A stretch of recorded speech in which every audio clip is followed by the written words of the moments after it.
the Alex T. Jones Racing Podcast. Today, I've got a very good friend of mine, Jack Sycamore, alongside me. You all right, Jack? I'm very good, thank you, Alex. Yeah, hello to everybody. Yeah, very good to be on. Thanks for the invitation. It's a pleasure, mate, because we've been talking about doing this for ages, haven't we?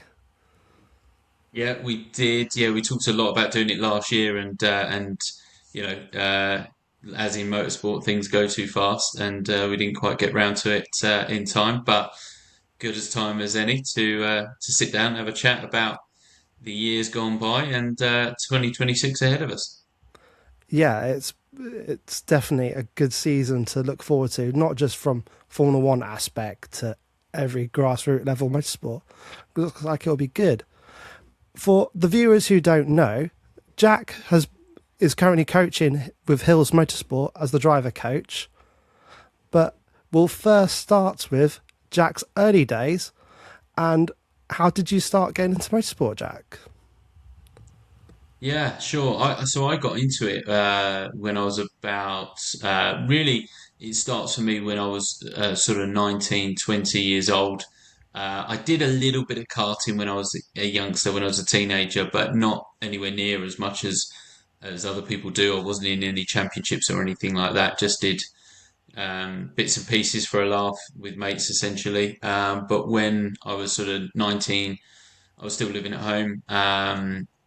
And didn't have many outgoings, but I'd started working full time and thought, how could I spend my money? And racing had always been a bit of an interest. Always watched Formula One growing up around it, growing up around motorsport paddocks with my dad's motorsport business, and thought, yeah, let's go racing. Let's start doing that. And started with a couple of track days, and as with everybody, got bit by the bug, and it went from there, so to speak, you know. That's really cool. And was that in a Mazda as well for the track day, or was it? Yeah, it was. So, strangely enough, I'd looked online at championships, at club level series, and Mazda MX-5 seemed to be, at the time, particularly the Mark 1, seemed to be the cheapest, or Yeah. certainly one of, if not the cheapest, championships to get into from a club level, because my dad had had a couple of MX-5s as road cars, and yeah, we thought we could start that as lad and dad racing with an MX-5 Mark One in the garage at home, and we bought. Just so happened a friend of ours had a car that had been written off on the road and had sat still in a farm for a little while. It had only been written off because of front wing damage and a bit of front bumper damage. Nothing really that sort of important, just cosmetic. And we bought it for 300 quid, cleaned it up a little bit, and took it to Brands Hatch on its road tyres, road brakes, road suspension. It was dark green. It had the brown leather interior on top, and we thrashed it round. I got a friend who then still is a driver coach, professional driver coach called Ed Peed, to come with us, and we thrashed it round Brands Hatch for the day, and yeah, absolutely loved it, and that was, as I say, a standard sort of road car. We barely did anything to it after we took it out of the field. We put a bit of fuel in it, some air in the tyres, and threw it round for a day, and from then on, I was like, yeah, I want to do that. That was in 2011, and so yeah, I was 19 years old, not yet 20, and yeah, from that point and before the end of 2011, that must have been the April May time of 2011, and by the September we bought an MX-5 Mark One race car ready to go racing the next year. So yeah, it all happened pretty quickly, and that was where we started, and that's pretty much where I've stayed. That's awesome. Because for any viewers who don't know, in Mark 1, you've got various number of championships. You can enter them in from 750 all the way to BRCC. And then you've got MSVR, I think, as well. You can do some with them as well. But you So decided yeah, to I start think with the 750, didn't you, Jack? Well, yeah, I mean, it's going back now. There was, as you say, as you quite rightly say, there's a number of championships, number of places to race MX-5s, whether it be the Mark One, the Mark Three, or now the Mark Fours, and when I started, the Mark Threes were just coming in. Obviously, the Mark Four wasn't around as a road car then, but the Mark Threes were just getting started, and the Super Cup was kicking off with the BRCC. In those days, there was a company behind it called MA5DA Racing, run by the BRCC, and I did start with that. I did uh, the first race I entered.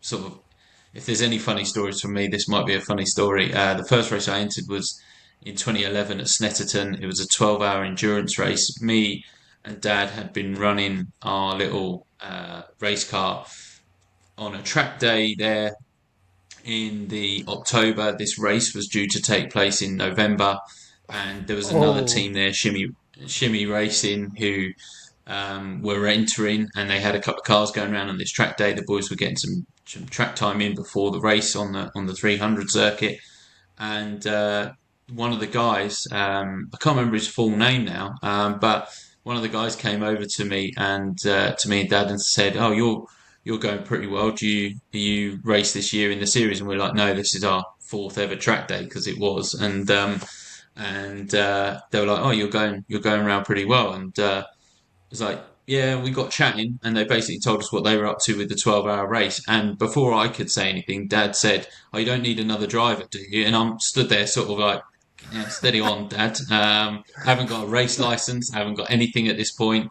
And and the guy was like, "Well, actually, yeah, we might need another driver for our team for this relay race." It was a 12-hour relay race, so you had a bit like the Burkitt relay that's 750, I think, still do now.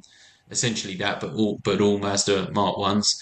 And long and short of it was that yeah, we they phoned me a couple of days later in the week and said, yeah, there's a drive there. It's this much money. I can't remember what it was now, but it's this much money if you want to come and do it with us. And I had about a 3 week turnaround to get my ARDS test sorted out, get my race license, borrow some kit from some people. I borrowed a race suit, and that was, because what I had doing track days, you don't have to have anything that's race legal or in date or whatever. So yeah, had to borrow some bits and pieces, some race boots from here, some race suit from this guy, and so on and so forth. And yeah, got out there, and that was my first race, a 12-hour endurance race at Snetterton in November from 9 a.m. to 9 p.m. So I got some racing in the daytime and in the dark with I bet some that was headlights on the cold. car and stuff like that. Yeah, it was really cool. Oh, and it's a shame that I think they only did that event once.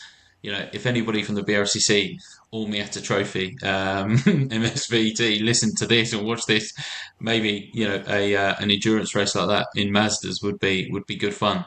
Certainly, I think there'd be a few people interested in it because you don't get much chance to race in the dark or at night, without doing things like the C1 24 hours, which I've done before, or the KA 24 hours or 12-hour races.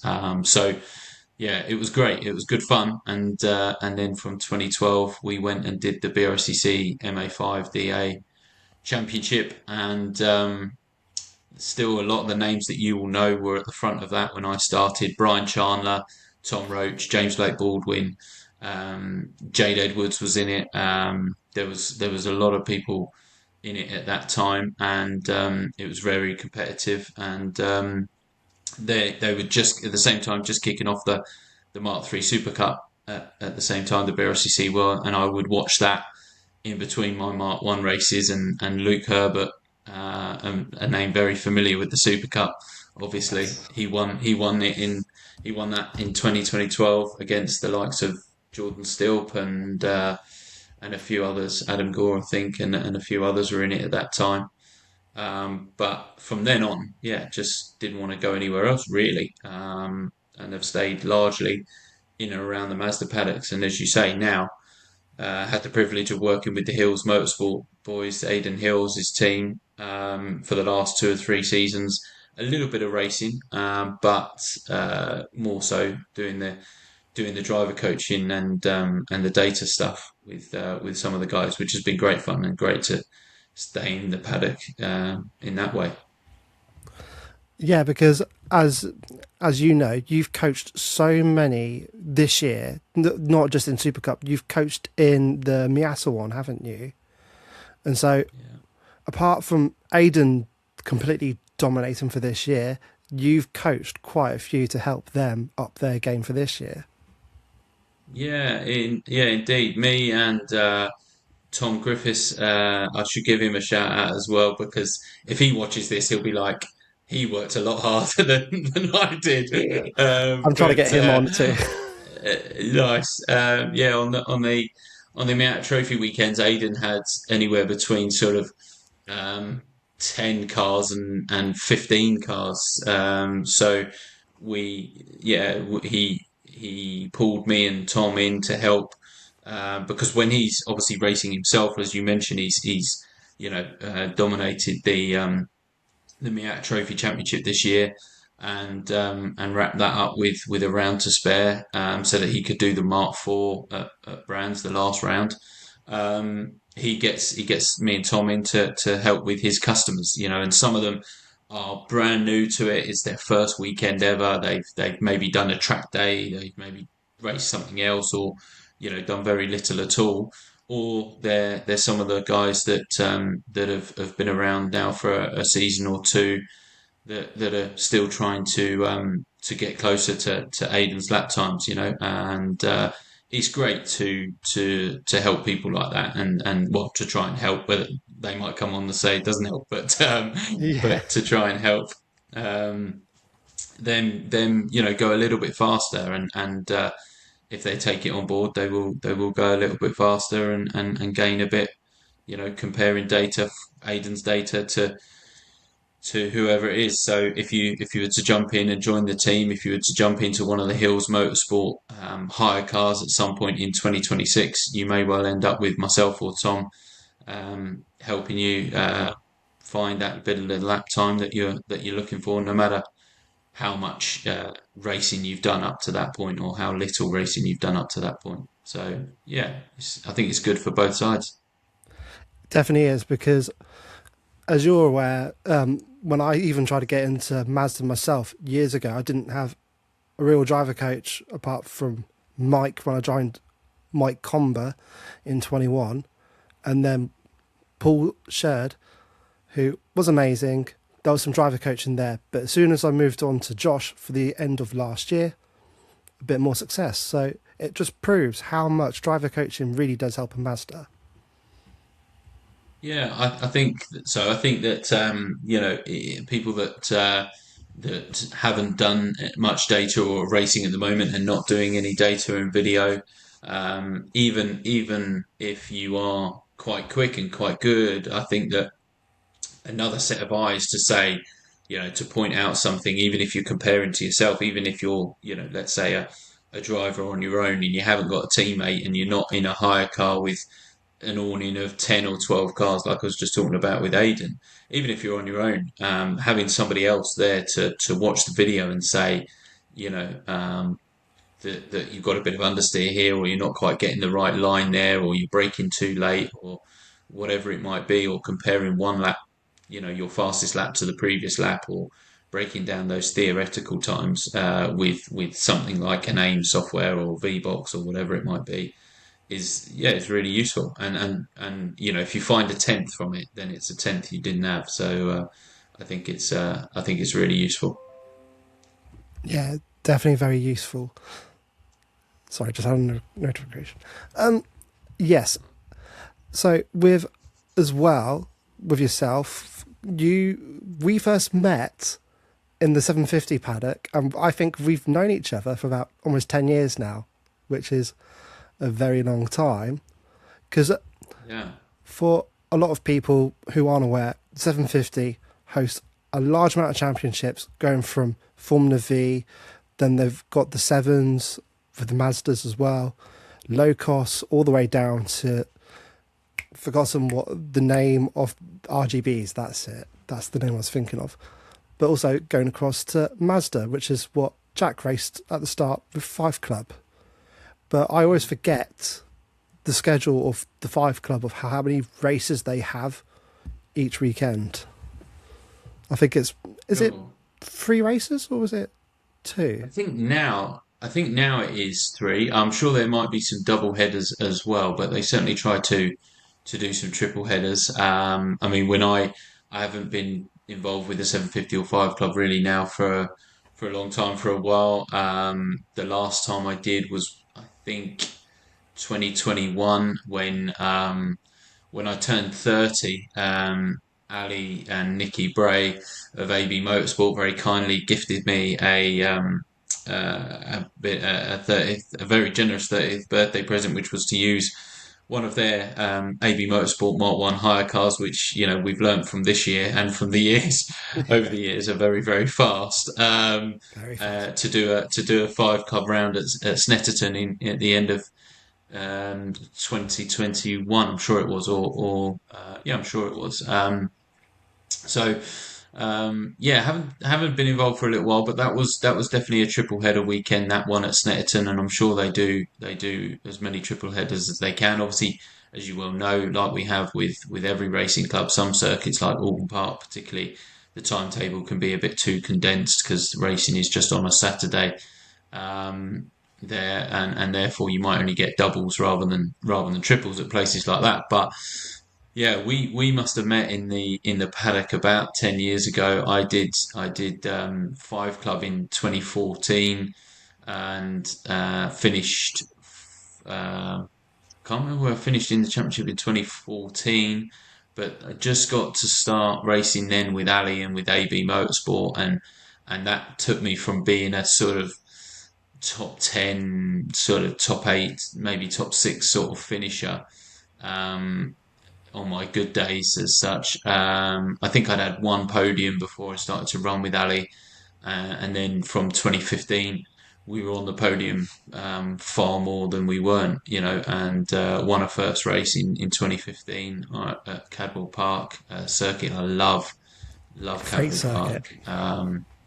Yeah, brilliant, and yeah, and finished fourth in the championship in 2015 and then third in the end in 2016, but had a I think it's fair to say had a season long battle with Will Blackwell Chambers and Ben Short for the 2016 championship, and it didn't quite go my way in the end, but we won at least a handful of races that year, and were on the podium again a lot more than we weren't, and yeah, had some great times in that. And I think that's when you were doing the Formula V stuff, if I remember Yes, it was. rightly.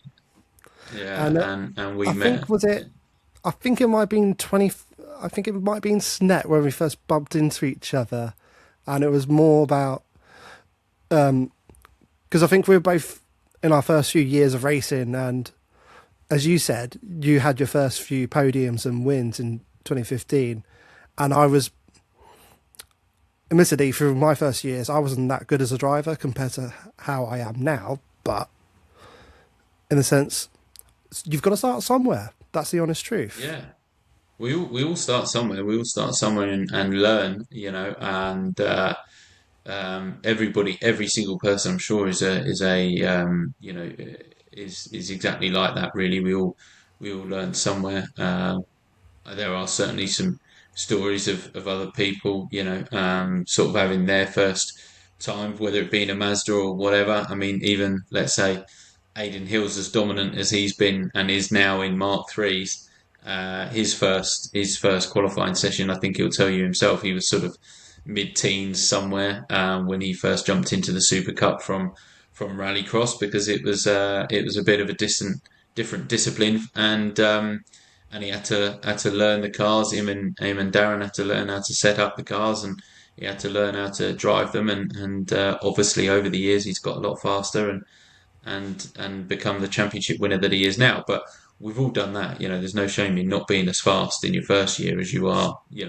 As we both are now.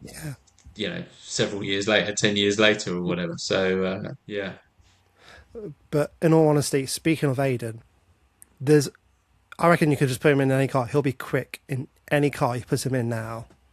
And yeah. I know he was trying to have a TCR test. Was it last year, which got cancelled, I think it was, or race Yeah, I weekend. think Sorry, not. he's done a couple of test days, definitely. With and I think the trouble is, as we both know, and I think we'd all love to have a go at some other things. I know you've done some testing in single seaters in F4s and stuff.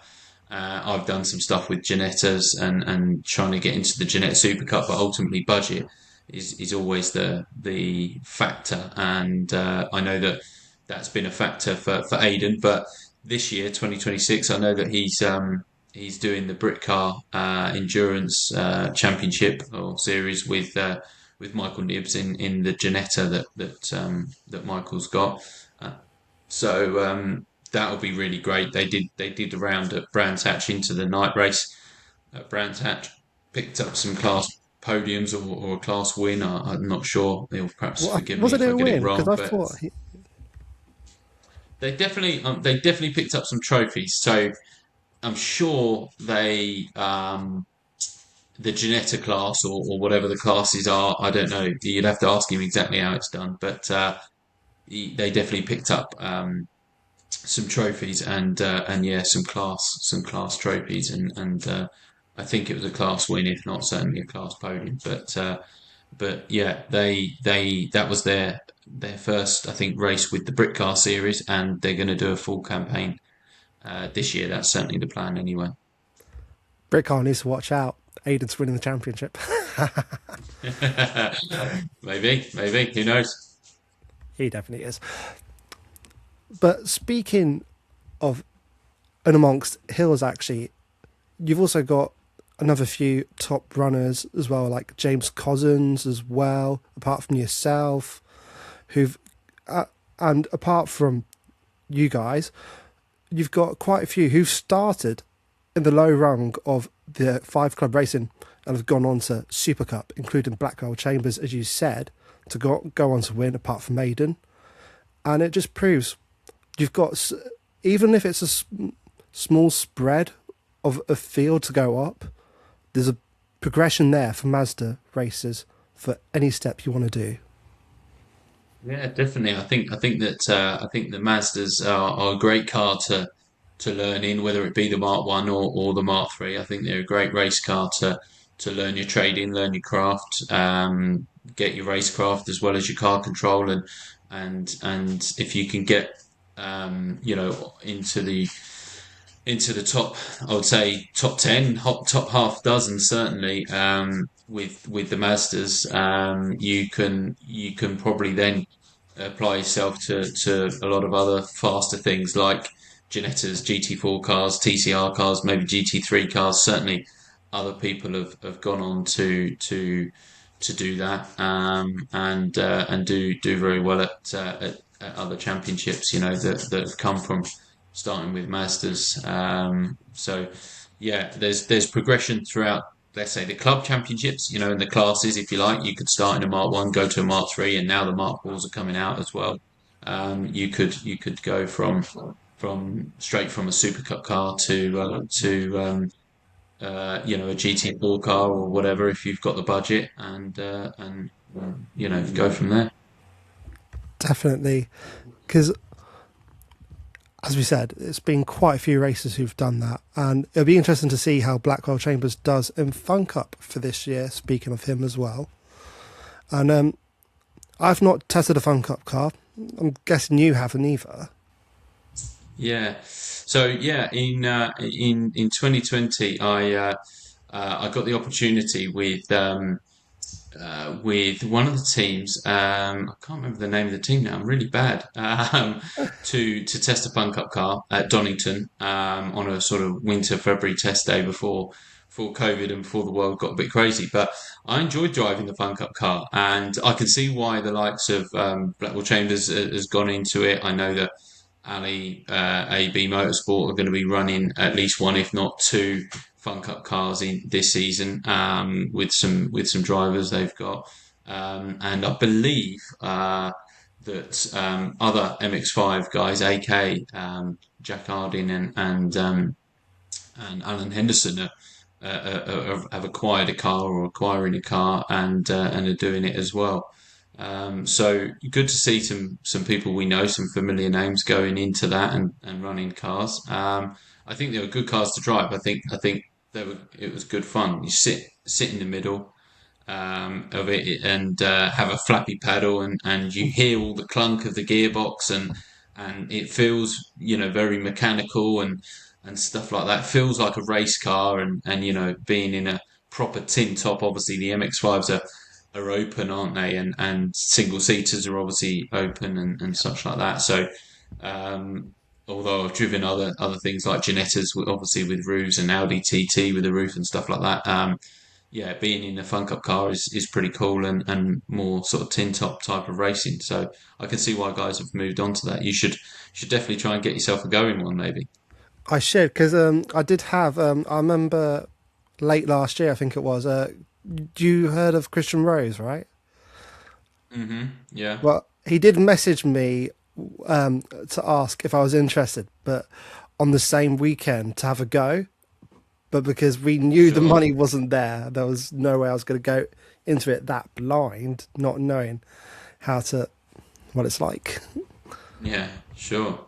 Sure. Yeah. I mean, I think best times to have a go in cars is on days when you could perhaps share it with somebody else. If there was you and another driver or another couple of drivers that approached a team or a team was selling slots. You could get two 20-minute sessions, let's say, on a test day at a track that you knew, and that you were, let's say, comfortable with and had plenty of runoff. Because I think that can be the big difference. If you go to somewhere like Silverstone or Donington, there's a lot of runoff. If you go to other circuits, maybe not as much runoff, and things come up a bit faster. Like Alton Park, the walls are a bit closer. So if you're driving somebody else's car, have a go on a day in a session that is a bit more affordable and a circuit that you're comfortable with, that perhaps has a bit of runoff in case things do go wrong.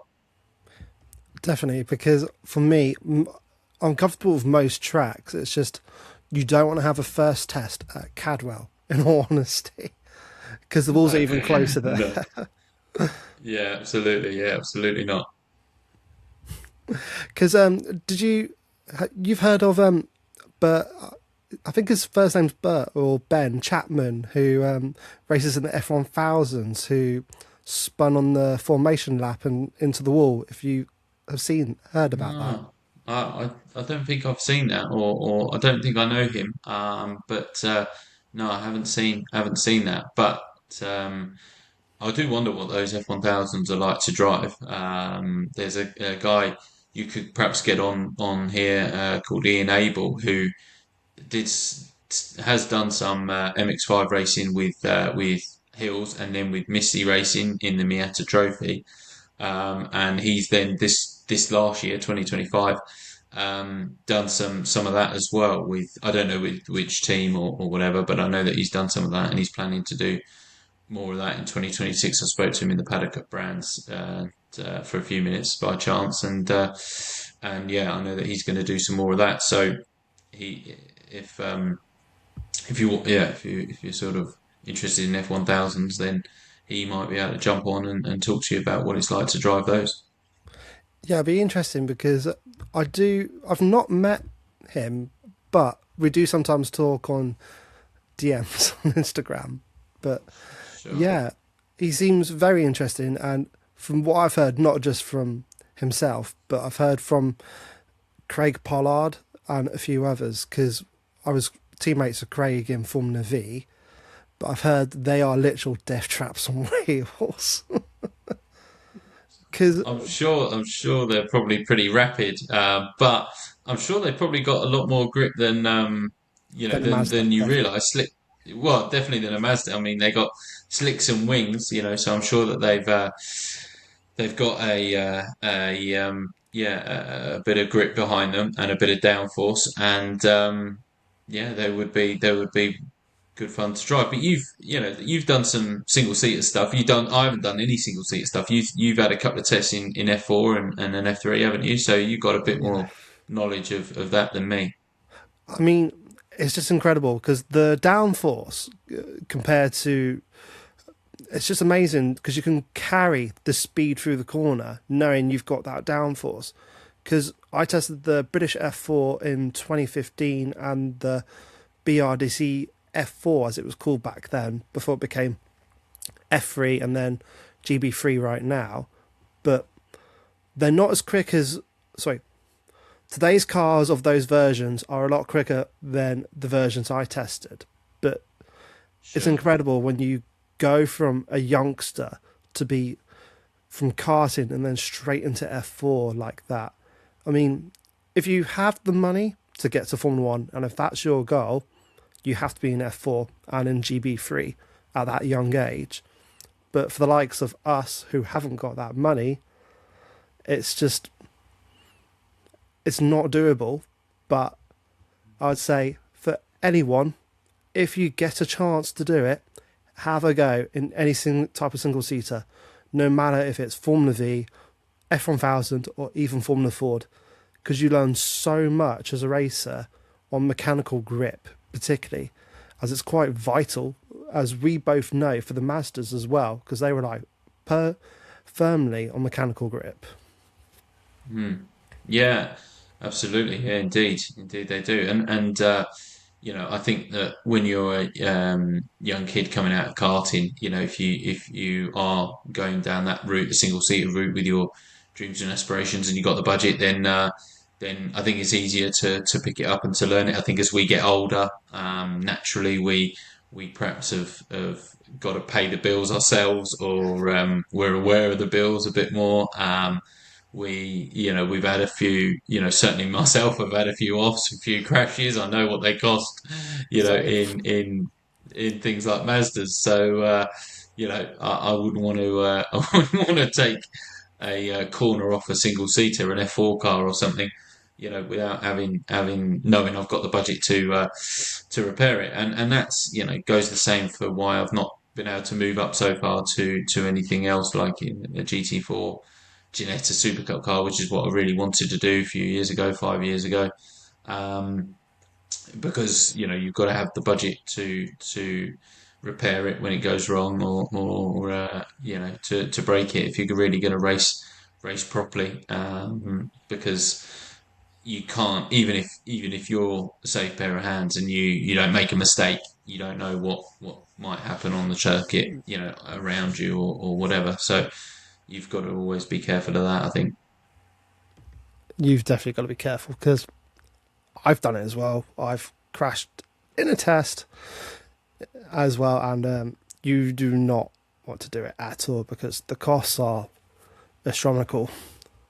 I mean, when I did the F4, I was lucky with the fact they are a lot. They were cheaper back then compared to now, because you would not believe how much the parents are paying now just to even do a year of testing before they actually get into the before the actual year of racing. It's just insane right now. But if money was no object, what is would be your dream to get into next? I think being realistic, I mean, it'd be, if if money was absolutely no object, obviously, I'm sure people would love to have a go in a Formula One car, obviously, but in with your real head on, a real life head on, if money was no object, I think what I'd like to, I think I'd still look at something that was perhaps like the Porsche Cayman series, or maybe the Ginetta series that's still going. Because as much as you might say money is no object, I think you still have a real head on yourselves. If you're one, if I won 100 million on the Euro Millions, tomorrow or tonight or whatever it is, uh, I think you still know how much, £1 million is, and how much that's worth, and so on and so forth. So as much as I'd love to go touring car racing, BTCC would be, the ultimate sort of golden dream. I think I wouldn't, I'd be stupid to just jump straight into that and have a go at that. I think I'd have a look at some things that were a step or two below, and something on the touring car package would be great fun. Maybe the minis or the radicals are on there some of the time, as are the Caterhams and things like that. But yeah, the Porsche Sprint series, a mate of mine did that a few years ago, James Dorling.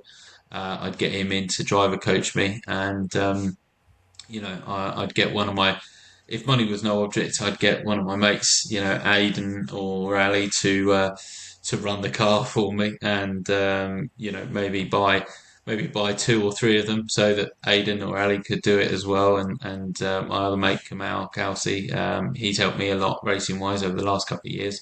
So yeah, I'd perhaps get us all doing something like that. But I think you still keep even if money's no object, you still have a bit of a sensible head, and you don't suddenly go and spend millions of pounds racing even Euro F3 or something like that. So yeah, what about yourself? What would be your pick? Well, I mean, my goal was always Formula One when I was a kid, but as I say, if I could just have another test in a Formula 3 car or with something with downforce, I would love that. But realistically, it just depends. As you said, I've always wanted to be in the BTC paddock for years, and I think the more you talk to, I think literally not all the kids, but anyone who races in club level motorsport, they probably won't lie and say they exactly the same as you. They want to be in a championship under that banner because the publicity you get as well from just racing on that weekend is quite good. I mean, it doesn't like give you to the heights of WEC or something like that, but it gets your name out there, which is quite good. Just to be on that. Yeah, I think so. Yeah, I think um, you're right. It sort of gets your name out there, but also more than anything, I think it's we all want to go and race on in the fast cars, and the fast cars end up on the top packages. Do you know what I mean? When we're racing a Mazda weekend, there's other similar paced cars normally on the package. We're not often racing with GT cars, GT4 cars, or anything like that. So um, yeah, I think that you want to go and race stuff that's fast, and that naturally takes you to either the BTTC weekends or maybe British GT weekends. Definitely. And uh, the Janessa you tested, wasn't that GT spec, didn't you say as well? Yeah, so in 2021 and over the winter of 2020 to 2021, I was fortunate enough to do a couple of test days with AK Motorsport, who I'd raced in the 2020 MX5 Super Cup with, in their Ginetta GT4 Super Cup race car, their hire car that had raced that season in the Super Cup and the season before, I think, and then was then available in 2021. I thought that I was going to get the reason I was testing it because I thought I was going to get an opportunity to do a couple of rounds to start the season in it in 2021, but unfortunately things changed with budget and sponsorship and so on, and that didn't come off. But yeah, it was a great car to drive. I will say to anybody, and the guys, Aidan and Nibsy and a few other boys from the hillside are looking at those to run in things like Brit Car and stuff now. I think they're a great car. I think they're a great car to jump in and to really learn what some slicks and some aero with the rear wing and the splitter and stuff does, for grip wise and for cornering, and I think they're quite a progressive car. Not to say that they're an easy car to drive fast, but as we said, I think if you've learnt to drive a Mazda pretty quickly, like Aiden has, like Nibsy has, then you can probably um, learn and get to grips with a Ginetta Super Cup car as well, if you can afford the track time and stuff like that. I know that James Blake Baldwin did that in 2021 when he raced the Super Cup. I know that other guys have gone on to do the same sort of thing with the cars as well. So yeah, I think that they're great cars to have a go at. I certainly enjoyed driving it at Donington and at Snet when I got to do it. And yeah, Trainers the must have been opportunity good. came. Yeah, Cranes are good. I mean, um, it was amazing. At Donington, it was a December day. It started on wet tyres because it was obviously cold and wet, and then we moved on to the slicks. And even on a cold sort of, you know, let's say sort of dampish day in December, you could bolt the slicks on, and it was amazing the amount of grip that you had. Even when, let's say, it's not perfect conditions, it's not, it wasn't a really dry summer's day and really nice that you want to be driving around in. It was a bit sketchy and a bit cold and all that sort of stuff. But still amazing how much grip they had and how fast they go and the corners come up to you. Sounds silly to say, obviously, but the corners come up so much faster when you're going at them much faster, and the braking points arrive, and one of the things I found was that you couldn't hit the brake hard enough, really. A couple of times on the other day at Snetterton, which was in the sort of Jan or Feb, and it was a bit drier and a little bit warmer. Um, and again obviously on the slicks going into the hairpins, like the second hairpin at Snet. I don't know what that one's called. Is it Oh, Agostini or something is it before Fangio? Hamilton? No, I don't know. Whichever it is, but it's a big stop, isn't it? It's a hard Agostini, break. Agostini, yeah, I think it's Agostini. It's something's called because Agostini the around there. But any, Agostini's, because you've got first, second, and then when you come onto the back straight, that chicane there, that's the Agostini one with the long oh, is it? before you to go onto the 300, basically. Yeah. Okay, well the other the second of the two hairpins, the one on the infield and as such, and whatever that is called around that area. Yeah, it's a big stop. It's a hard break, and that was the only place I could get the brakes to lock up by absolutely standing on it with as much as I could do. But otherwise, it's so hard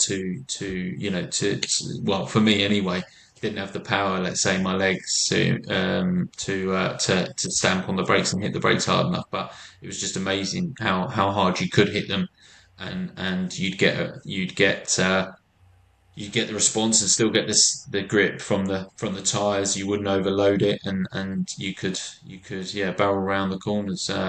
So yeah, if the opportunities come up again for me to have a go in the Jeanette Super Cup car, I'd definitely jump at it. It was great fun. I really hope you do get that opportunity again because it sounded like it's a mega thing to do. Thanks, mate. Yeah, yeah. And from memory, if I'm get the company right, you've got the company at Bedfordshire where you can have a go at a few cars with which has Palmer recently just Sport. got the Genettas.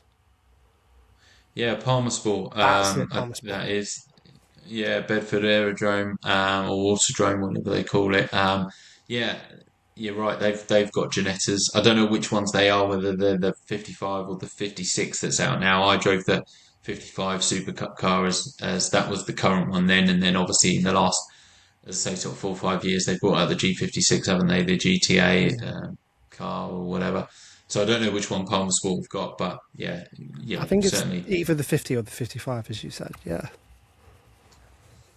Because I remember, was it was either 2012 or 2013. I remember seeing the Genettas when they were supporting the touring cars back then, and I think it was the G50s when I went to Brands. I think it was back then because there's been, if I'm right, I think there's been four versions of that car. I think. Well, there's definitely been the 50 and the 55 and now the 56s.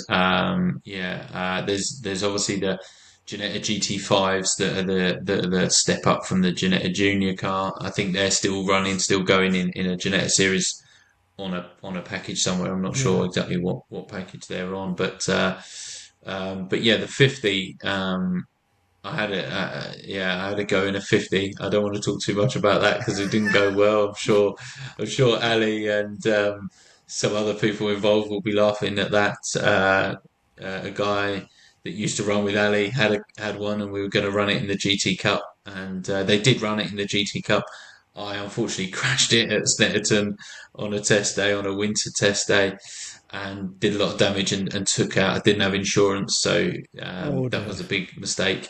Yeah, so I did, several, let's say several £1,000s worth of damage, unfortunately, and that meant that that hit my budget quite hard. I didn't tell the sponsor that I'd crashed the car on the test day, obviously, Yeah, because you no. wouldn't. But I then had the company I was working for at the time, in a recruitment company I was working for at the time, pull out of the sponsorship I thought they were going to give me. They were going to give me sort of 20k, and essentially, after crashing the car in the December and then pulling out in the sort of Jan Feb time, on that side of things, I was essentially sort of, a considerable chunk of money down, a Mazda seasoned more money down.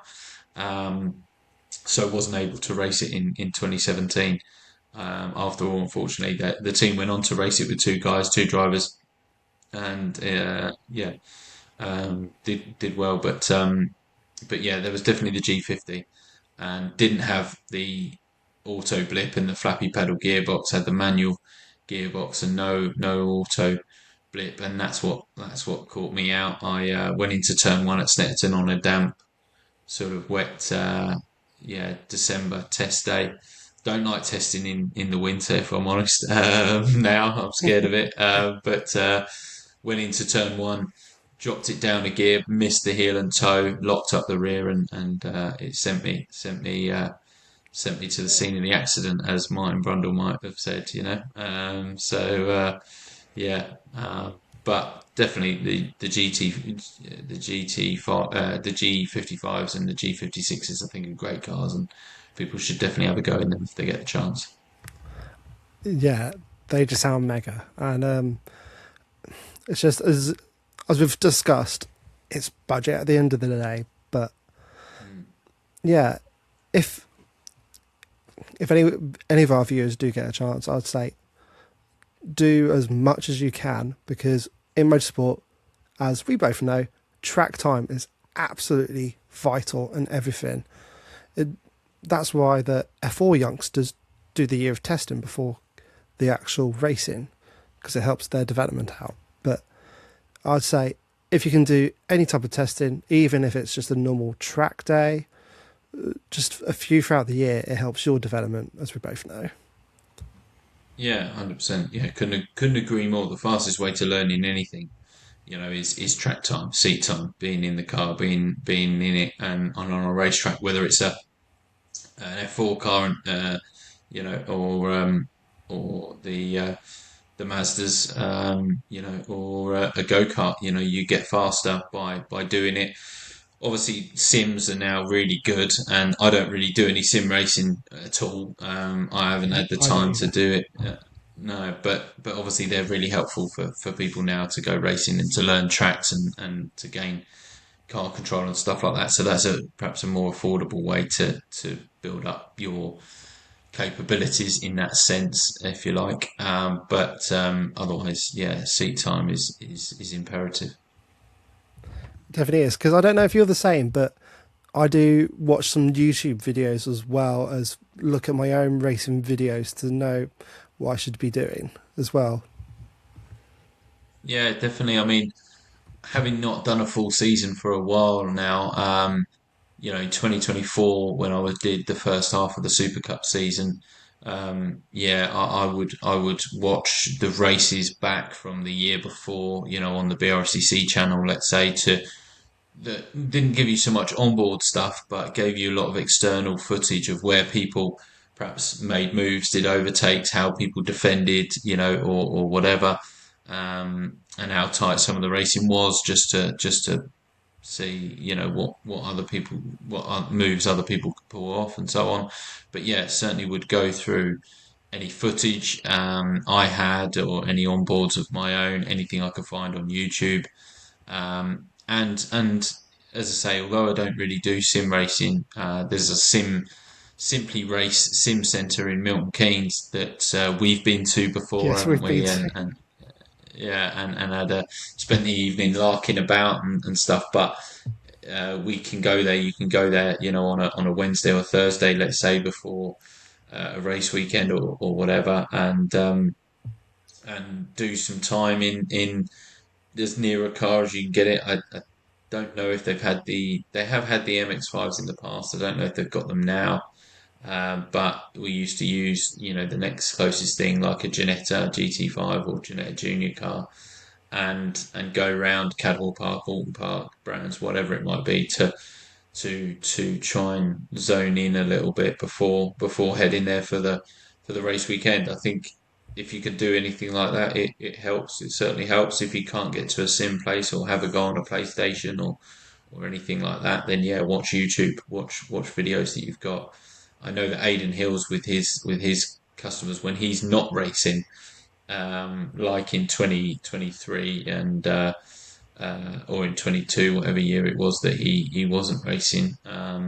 He'd send videos round to his customers, to help them, his home boards, so that they could have something to watch on a Wednesday, as I say, on a Wednesday night or a Thursday night before tackling it on a Friday. But I think test days like Fridays, even if you're experienced like me and you, and we know the circuits now and things with the circuits don't change really, I think It's it's only still the. imperative to do it. Sorry, I was just only going to say it's only the track surface which might change. That's only it. Yeah, yeah, exactly. Yeah, but I think it's imperative to do those Friday days for that sort of reason, for the weather, for the track surface, for where they've laid new tarmac. For the tyres and the brakes on your car, particularly. Where are they? Are you going to wear them through the day? Because you don't want to go into ideally a qualifying session and the brake pads, run out, let's say, or need changing before race one, or you need to bed them in qualifying. I find that's always a pain, or whatever. Or you find out that you need to buy new tyres because although the tyres were good at the last round, they've just now fallen off the cliff. They've had too much, and you need to change them. So I think that testing is always imperative. That seat time's always great. Because that's one thing I, I might have mentioned on a previous podcast, but in Mazda, you can't go through the season on one set. I've tried it. It's virtually impossible. You have to have at least, I'd say, a minimum of 3 sets to go through the year.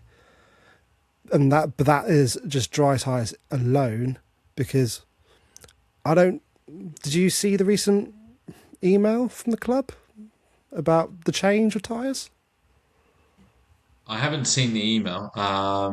No, but I understand that there is a change to the tyres.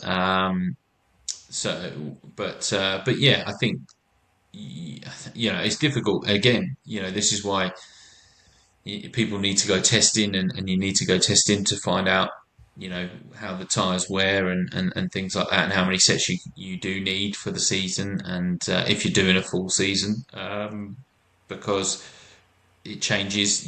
We have had different tyres over the years with different championships as well, and so on. And I think that yeah, whatever tyres you're running on in whatever series, whether it's the MX-5s, whether it be the BRCC, whether it be the Miat Trophy, whether it be you're racing something else, you need to your Formula V days, you must have still gone through the tyres, so you need to understand whether they do 2 weekends, 3 weekends, or whatever. And I so mean, yeah. I was just going to say V was completely different, because I joined at a time when they actually did run on Avon tyres when I first started as well, but then they went onto Hoosier tyres, and as you will know as well, because since I've been in Mazda, there's been 2 tyre changes, because I came in when they were on Avons. Now we're on the Kumos, that's it. I was just thinking of Mr. Tyre then for a second. But the tyres have a complete difference, between each set. It depends on your car. It doesn't matter with the Mazda, but you can notice how much more grip there is. Because I'd say grip wise with the Mazda, from the Avons to the Kumos, there wasn't that much of a difference with the actual grip, but it was more about your cornering speed because, as you're probably aware, you want to try and take as much corner speed through with the Mazda for momentum because that's where I've lacked for the last few years before starting to gradually get better this year. But it's just when you look at the likes of yourself or Aiden, it's just, I'm not saying it's out of this world what the top guys can do in Mazda, but it's certainly an eye opener of what is possible for someone amongst it. Yeah, I think with the Mazdas, being a relatively low powered car, you haven't got the to get the lap time. It's not like you can forego speed through the corners and get out to a straight bit or get to the exit of a corner, stamp on the throttle and point and go and you know it accelerates, like a more powerful car would. It doesn't do that. So you have to keep the momentum through the corners. You have to take the corner speed in. You have to get it right, and go get into the corner early. And the earlier you can get on the throttle, depending on the corner, if you can get on the throttle before the apex, then that's only gonna help your speed in the exit and down the straight or the run into the next corner that follows. But I do think that has changed a little bit,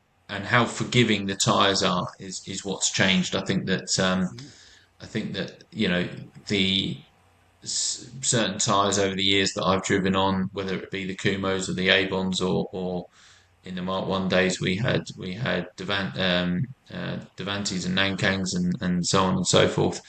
Um, you get slightly different characteristics. You get slightly different uh, limitations of the tire, and sometimes if it's going to go, if you're going to run out of grip, it will slide in a quite progressive way that's quite catchable, and you can feel it happening, and you can sort of drive through it. Let's say you will lose lap time, of course you will, but you can drive through it. Other tires, you'll get a sudden snap, and that's it, and the grip is gone. But then again, lots of other things make a difference to that. Some tyres are better than others in the cold and wet conditions, even if they're not a wet tyre. Other tyres are not so good in those conditions. Other tyres, like the Toyos that the Miata Trophy were using in the first couple of years, had a higher sidewall. So essentially, how you ran the car had to change a little bit setup wise, because when you go through Paddock Hill Bend, for example, at Brands, you could hear the car bottoming out on the tyre because the sidewall was that little bit higher, and that can make a difference in all sorts: cornering speed, the body roll, the way it reacts. So I think with new tyres coming in, I always think that new tyres, as long as the costs are right and they're not too expensive, and you're not doubling or you know tripling the cost for competitors, that would be silly. As long as you're not doing that, I think a change of tyre is quite good because it freshens it up a little bit for people.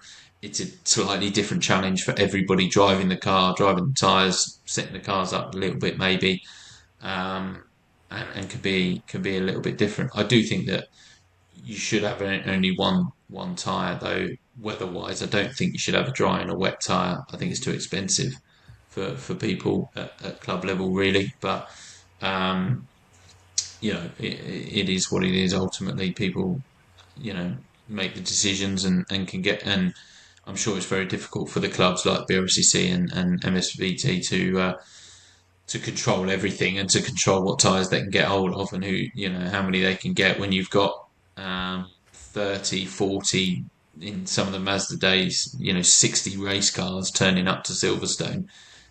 All 60 cars need four tyres at least, and then if you want another set for testing or for the wet weather or whatever, you've got to have a tyre provider, that can ship all those tyres out before the start of the season, before March. And so on and so forth. And I think that sometimes has caught at as been the problem. The reason for the changes is because of tyre supply, not necessarily anything else.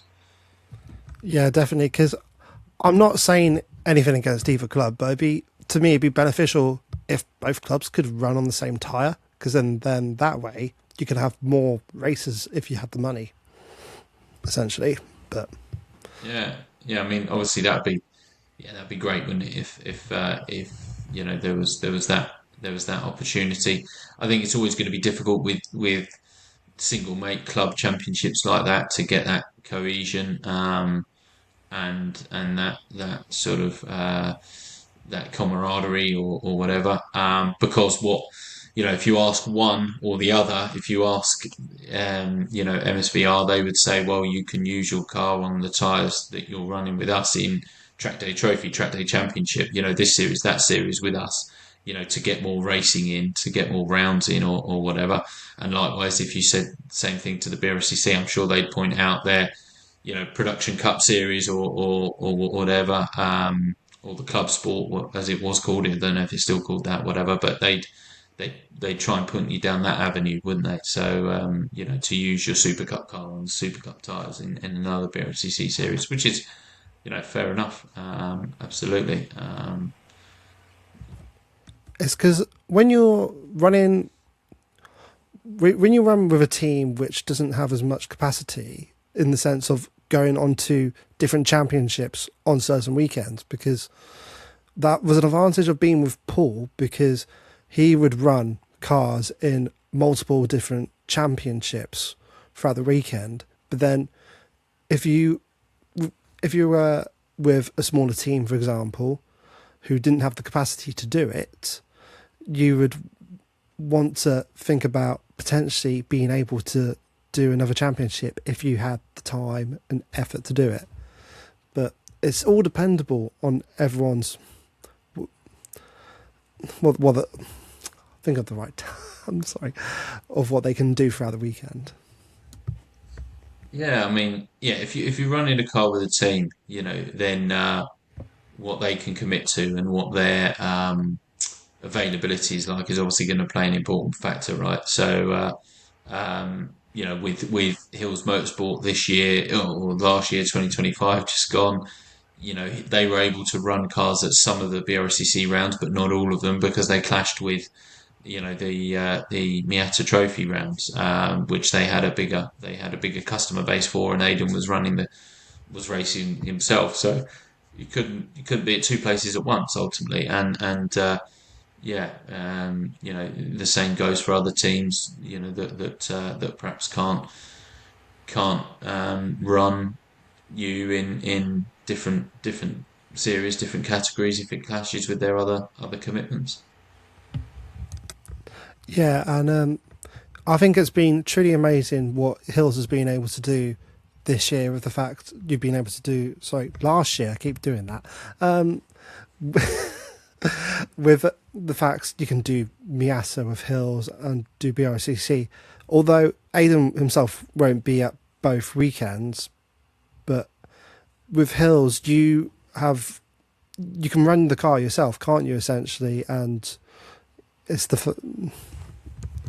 Well, you can certainly, what they have been doing, and I don't know if they're changing things slightly for this year or not. You'd have to pick up with Aidan about that, but because this year's a bit more complicated for them with the brick car stuff going on as well. But yeah, that typically, they've had drivers like James Cousins, who you mentioned before, and other people like Will Morris and Declan Lee and stuff who bring their own car, trailer their own car to the race weekends, and pay Aidan a fee for the support on the weekends, and and some awning space and so on and so forth. And Aidan has pretty much been to. I'm sure he's been around all the time. I mean, he's in 2025 they ran cars on BRCC weekends. They ran Mark One in a couple of the 755 Club weekends. We were talking about that series obviously earlier, and they run all of the Miata Trophy weekends as well. And I think in 2026, with there being less calendar clashes between the BRCC Super Cup calendar or the BRCC calendar for the Mazdas, and the Miata Trophy calendar, he will look to do and offer as many weekends as possible. Um, for people to hire his Mark III race cars and to perhaps run with him. Again, if he's got the capacity and the awning space in the team, he's had a great team of mechanics. I'm not going to sit here and name all of them, but There is a Aidan and lot. Darren have done a great job of getting a really good team together of people. Uh, Headed up by Dave and Carol particularly, as well, to run the cars and to look after the customers and to get everybody out on time and all that sort of stuff. So they've done really well, and I'm sure that will continue in 2026. And I'm sure that Aidan will be at as many events as he can be, when it's not clashing with his racing. Yeah, because yeah, he'll obviously be at a track, not every weekend, but virtually almost every month. Certainly, yeah. I'm sure more often than not he'll be at a racetrack somewhere. He's also got his Super Cup, Super Track rather business, which is where he's got some very nice road cars, ex-road cars that are now track day cars. He's got a BMW, 235i, I think it is, and a Porsche, Cayenne, I think, or Cayman, must be Porsche Cayman, Cayman, I and think. Cayman, yeah, I'd love a yeah, Cayman car. yeah. So I know that he put a post out on social media, today, or yesterday. I shared it this morning, I think, maybe, with Yeah, some you with some shared it this dates. morning. Shared it this morning, yeah. Sorry, with some dates that he's available for winter days on Saturdays and stuff like that, towards through the end of January and Feb and stuff. If people want to get out there in a track day car, they could use his Beamer, his Porsche, or one of the Mark III or Mark IV race car, or even the Mark One as well. So yeah, head to SuperTrack social media if people are interested in getting out there in a track day car and having a go in the track, on a track day first before deciding to do any racing. Whilst we're on the subject, what's their at on social media again? Is it just at Supertrack? I think it is. I think it is. I don't know off the top of my head. I'll have to, let's have a quick look, because I shared it this morning at Super Track UK. It is. There we go. So them and Hills Motorsport as well. You could check out, those guys. He shares it to both pages. So yeah, could check them out if people are interested in getting out there this winter in any of their track day cars. Aidan's going to be a busy boy. And he'd be happy with the free promo too. Well, maybe I didn't say it was free. It's promo. I didn't say it was. I didn't say it was free. But going on to this season, are you still going to be doing driver coaching with them for this year? Yeah, yeah, I'm sure I'll do some bits and pieces when time allows. Again, the calendars are going to be busy. I don't know whether I'll be able to, yet to commit to everything. I'd like to be in a race seat a little bit as well. I'd definitely like to get out and probably do some of the Super Cup this year. I don't think I'll do the first one. I'm struggling to remember what the calendar is. I think the Super Cup starts at Snetterton, doesn't it? The first I round think at Snet. so. Yeah, because it's in Yeah. April, the first Um, one.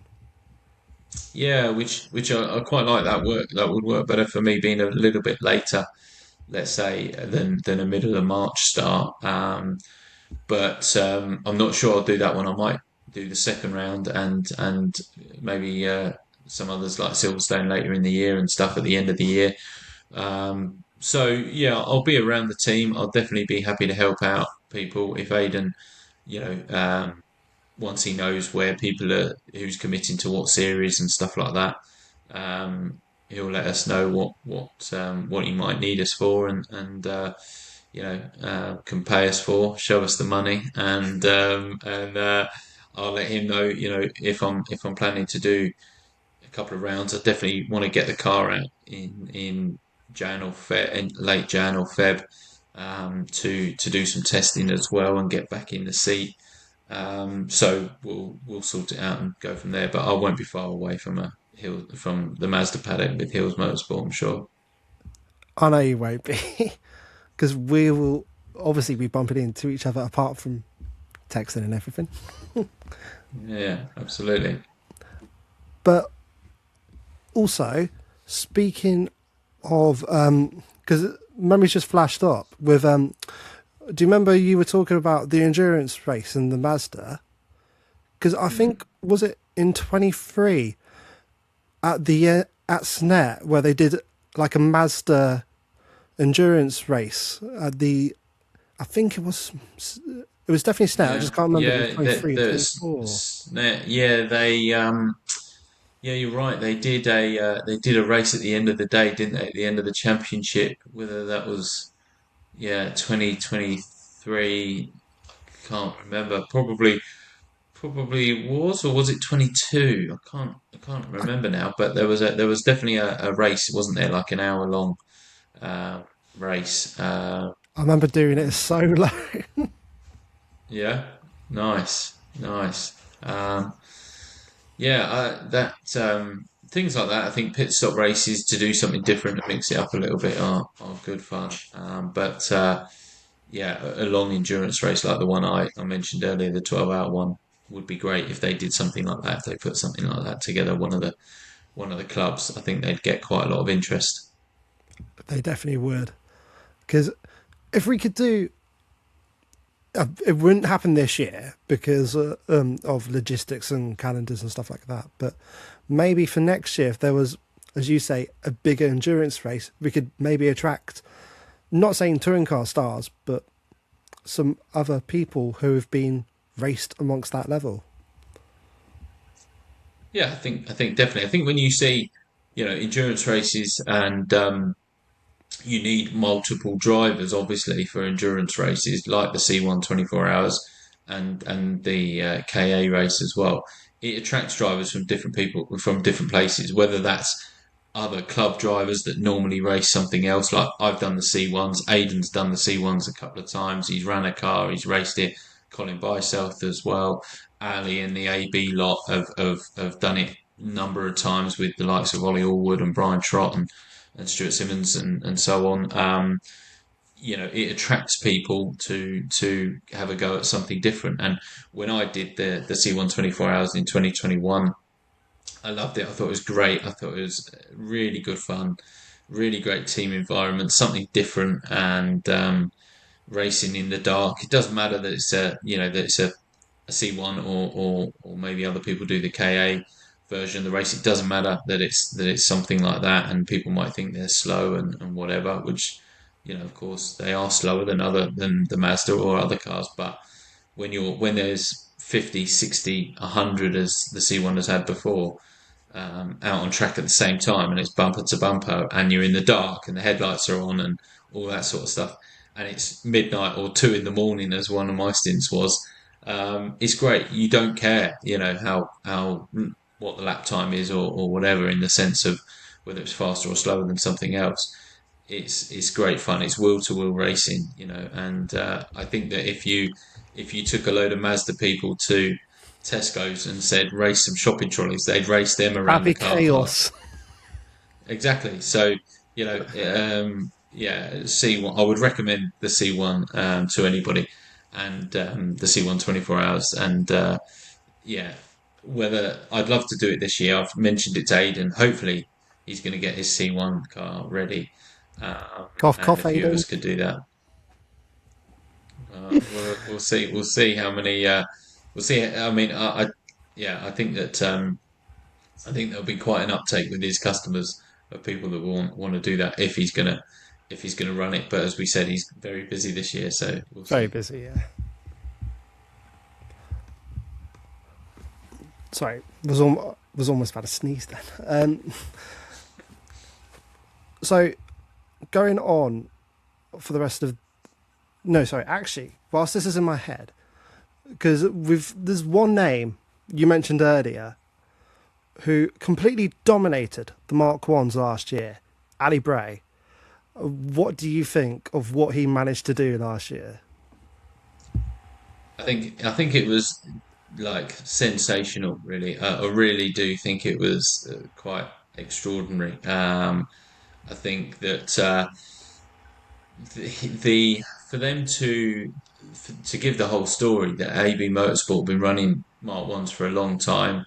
They certainly know what they're doing. They've won championships with other drivers, and then this year to build a brand new car from scratch. That I saw it. I went to his workshop when that car was, a complete shell with nothing bolted to it at all, and was off for painting and powder coating and everything like that. Um, and to build it up from there, exactly the way that Ali wanted to do it and wanted to envisage a Mark One race car to be built to, no expense spared, essentially, um, to do that, to put it on the grid, to not have a single mechanical breakdown in any of the races or qualifying sessions, um, and to win every single race, was an unbelievable achievement, and is a great credit to Ali and to the whole AB Motorsport team, to Brad and to Chris, and to Jensen and Nikki, of course, as well. The whole lot of them that were been involved from the whole year. And I apologise if I missed any names out that have been involved in the whole year, but to do what they did was simply unbelievable, I think, and yeah, quite extraordinary. And I doubt we'll see it again. I'll see it maybe again for a long time. Somebody to win all of the races. I don't know how many there were, 22 or 24 or Wasn't something, it whatever there 24 was. races?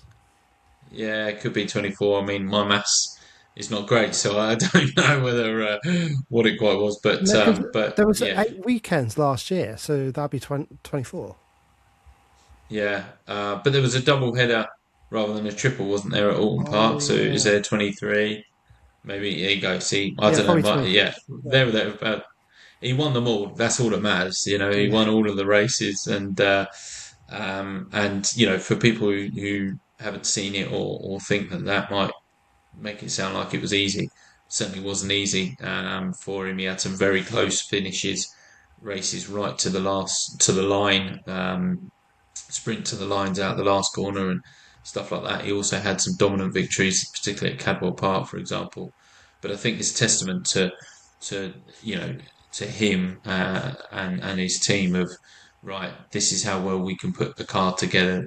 If no expense spared as such, and we can build it every nut and bolt. We know absolutely every single component that's going on this car. We know how new it is, how much mileage it's done, where it's come from, so on and so forth, and put it out on the circuit, and then it doesn't miss a beat. I think is, yeah, unreal. I think that's as impressive, as what he did behind the wheel once he was in the car. So yeah, great achievement, and enjoyed watching it. Enjoyed watching it. You can't fault Ali because he is one hell of a driver as well. It's not just down to having a new car, but he's another one where you could put into any other car, and I think he would do really well in any other car. Yeah, agreed. I think again, the only reason why he hasn't been able to really jump into anything else is full time is because of budget. He's run other cars. He's run a Ginetta GT5 before. He's run the Fun Cup cars this year. As I say, he's done a bit in 2025 with the Fun Cup. He's going to run cars in 2026. I'm sure he'd be right on the pace in no time with something like that, or with a more powerful car. One of his customers has had a BMW sort of M3 race car for a long time, and when he has had the chance to hop in that, Ali's been very fast in that as well. So yeah, no doubt that he would have an impact in any championship. Definitely. And before we round up the rest of the show, because we don't want to keep Jack for too much longer, I just want to say I'm really pleased to have you on, mate, because as we said before, just it's been absolutely ages since the start of this podcast, and we were talking for so long, and it's just so good to have you on.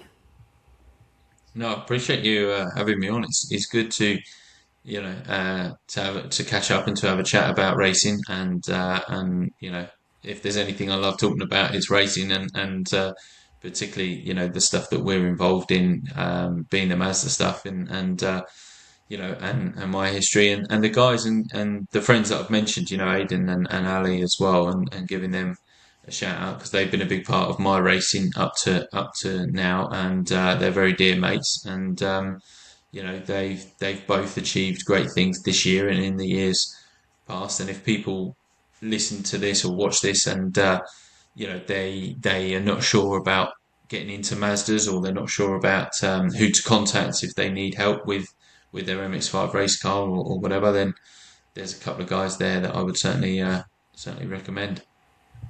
Definitely. And also, I'd say if you ever get the chance to be coached by Jack, take the chance, definitely. Thanks very much, mate. That's nice. That's nice of you. I wish sometimes obviously we've never quite been in the same teams, let's say at the same time, and or I've been working for the team that you've been racing with or whatever. But I've always tried to help you a bit when I can as well, and look at some of your stuff and talk to you on a race weekend about what what you need to do and stuff like that. And if I'm out there,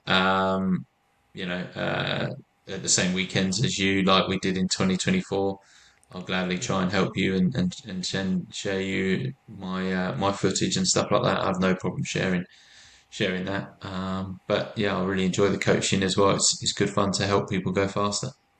It definitely is. And I've been very thankful for the times you have been able to look at my footage. But as we both know, my shits have been my starts have been so shit. So yeah. So it's one thing I'm trying to focus on for next year. Definitely. Sure. It's difficult to practice starts, isn't it? That's one of the hardest things to to coach or to help somebody with, because you can't practice it, and almost in a perfect dry situation, what sort of revs you want, but so many times when we race, it's not always that perfect condition. You're on the dirty side of the grid or the clean side of the grid. It's cold or it's wet, it's dry, and so on and so forth. And what clutch you've got in, whether you've got an XED racing clutch or whether you've not, or whatever, can make a bit of a difference as well. But maybe you'll be able to get to, if you're doing a track day or a test day somewhere like Silverstone where there's a huge paddock, maybe you can go and practice some starts for a little bit sneakily over the back, over at the back of the paddock, the empty bit or whatever.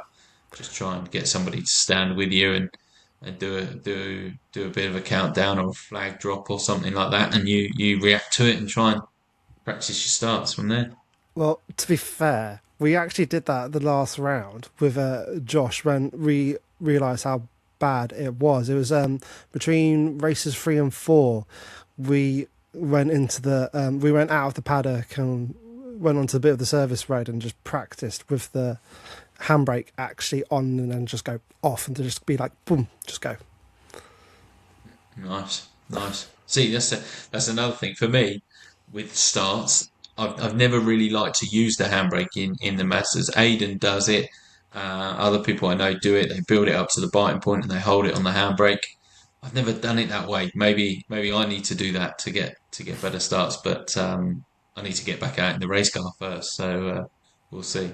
No, but it's like you. I've been so used to doing starts without it as well, without a handbrake, because before I did Mazda, there was no such thing as a handbrake in a single seater. So you had to control the clutch and with the amount of revs you needed. And because with me coming from that background, you always needed more revs than you actually did to get off well.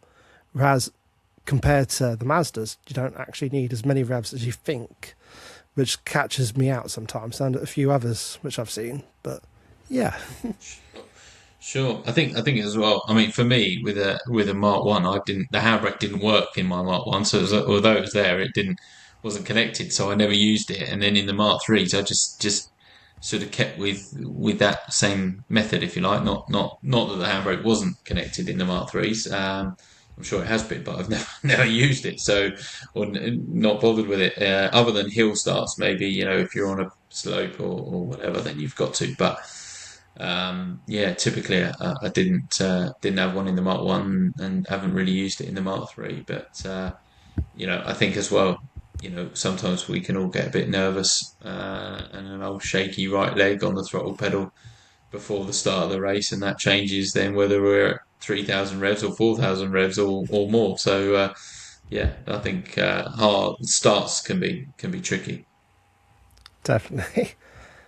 But before we completely wrap up, I just want to have one last thing of what is going on with Man United right now. Dear. Yeah, what is going on with Man United? That is a huge, huge question, and I'd love to say, coming from a Liverpool fan, a couple of months ago, we were saying what's going on at Liverpool with I know, Arne I know. Slot and your run of results, but we are something else. Man United are something else. It's tricky. I I I don't know what's going to happen next. Really, I think there's the manager is not always at the fault or at blame. I don't think Ruben was necessarily the right guy anyway, and his system wasn't great. His substitutions weren't great in games, but there's a bigger problem at play than just swapping the manager out. Whoever we're going to get in on an interim basis, if it is going to be Ollie and Carrick or Fletcher or whatever, he's going to paper over the cracks for the rest of this season. We'll finish wherever we finish. Top six would be okay as far as I'm concerned. I would have taken top eight at the start of the season. I think that the way this season's gone, it's really annoying that we've played the bottom three and four of the bottom five in the last sort of 6 weeks or so. West Ham, Forest, Burnley, and Wolves, and we've drawn against all of them rather than beating those sorts of teams. You've got to beat those teams, and that's 8 points we should have on our board that we don't have, and that would take us to I don't know exactly because I haven't seen the league table in the last day or so, but last couple of days. But yeah, we should be where Liverpool are on points or ahead of Liverpool if we add those 8 points to our tally, but hasn't happened. So what happens for the rest of the year, we will see. Um, I will love it when we win and whoever's in charge, great. But when I think in the summer we need to get a proper manager on board. I'm not saying from as me being as a Liverpool fan, but I do feel for that fan who won't cut his hair until you win 5 games. Yeah, I feel sorry for him. I feel sorry for him because I mean we should have been able to win 5 games on the bounce. It's just awful that we haven't. I hope that he gets his hair cut before the end of the season. If we can't win 5 games on the bounce before the end of the season, that is concerning. But we'll probably get knocked out of the FA Cup by Brighton this weekend, and Don't, because I feel that'll be like another that with loss. us. Who have Liverpool got in the cup? We have got Barnsley on Monday, and I'm not looking forward to that game at all. Oh, it should be Barnsley. It should be No, we Barnsley. should. But But the only problem is, I can just see it as a giant killing because they've done it to us before, and with our form at the moment as well, I'm not convinced. I mean, I will love it if they do beat you. That will cheer me right up, no matter what's Oh, happened with Man United on Sunday evening. But yeah, not not a great time to be a Man United fan or maybe a Liverpool fan either. But Not the greatest. tell you what, I I'd love it if Arsenal bottled the league. I'd absolutely love it. I don't know many Man City fans, so it doesn't bother me if they win again.